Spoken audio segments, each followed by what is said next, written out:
And welcome to Learn a Trade. Today I'm going to be replacing a backflow preventer, which is right here. This is on the outlet side of your Procon pump. And what was happening was there was leakage, continual leak of water. And I believe what it was that this backflow preventer was bad. So it was leaking out of this tube, and then the company that came out to replace it, instead of replacing the backflow preventer, they just put a plug in the vent tube. So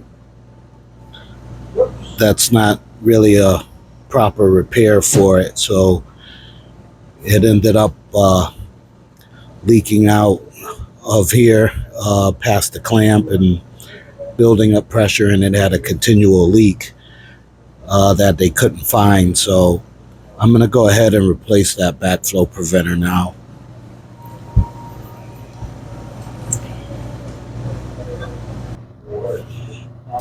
Okay, I have the new backflow preventer on.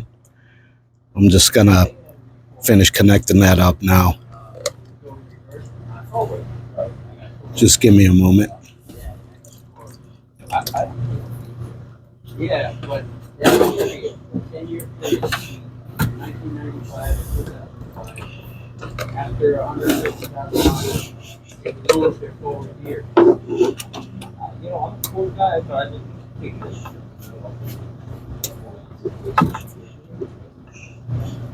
If I can get under there, take out the bottom panel, change the cell phone, there's like 7. Should change the newer. The newer ones, they're supposed to fix it out.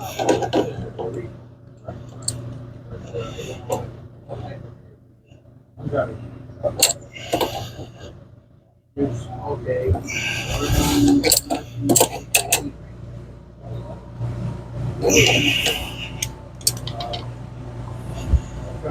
Just got to move the phone for a minute, or the camera. Give me 1 second. Okay, so the new backflow preventer is in place. I'm just gonna clean up everything. I had a little bit of leakage, so I'm just gonna clean everything up, but at least they're not getting the leaks that they were getting, and we should be all set. That's all I have. Thank you for watching. I hope this helps, and let me know in comments. Take care, everybody. Bye-bye.